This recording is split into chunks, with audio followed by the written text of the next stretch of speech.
गुरुदेवाय नम। प्रिय श्रोता बंधु समस्त को मोर नमस्कार यथा सम्मान। आज आम सफलतार चाबिकाठी केउठी अच्छी से विषय किसी आलोचना करवा। सफलता समस्त हाथ मुठार थाए, एथिपाई प्रयास जारी रहिबा दरकार। एथिपाई कर्मर उपासना सबुठारु श्रेष्ठ उपासना बोली कहा जाई थाए।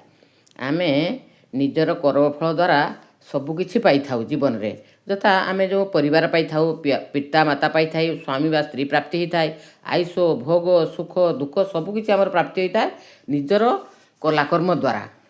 भागवत गोटे पद अच्छी, कर्मटी सुख दुख दाता विश्व संसारे बलवंता।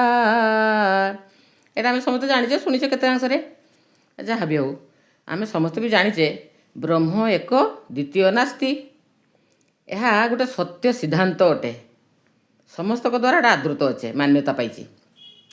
आत्मज्ञान बा आध्यात्म ज्ञान सबुठारु श्रेष्ठ ज्ञान अटे। जेते प्रकार ज्ञान अच्छी सांसारिक तथा वैषयिक विद्या द्वारा मनीष सफलता पाई थाए जीवन धारणा रे सफल हुए, किंतु जीवनर मूल्यबोध रे सार्थक हो पारे नहीं।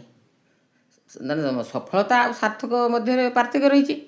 तेणु सार्थकता हासिल पाई ब्रह्मज्ञान बा आत्मज्ञान बा आत्मा रूपी ब्रह्मर ज्ञान को जे सबु क्षेत्र में सब समय सब जगार मनन चिंतन करिथाए से प्रकृत ब्रह्मज्ञानी तथा श्रेष्ठ पुरुषार्थी मध्य। तेणु निजर वैराग्ययुक्त सत्ज्ञान को सकारात्मक भाव में सर्वदा प्रयास जारी कर रखा उचित, जहाद्वारा सफलता पुरुषार्थीर पाद सेवा करि पार थाए। बंधु एक कथा जदि आपको भल लगी थाए, मन को छुई थाए, रेखापात कर थाए, तेबे शुभेच्छा देवे, लाइक करेंगे, सब्सक्राइब करेंगे।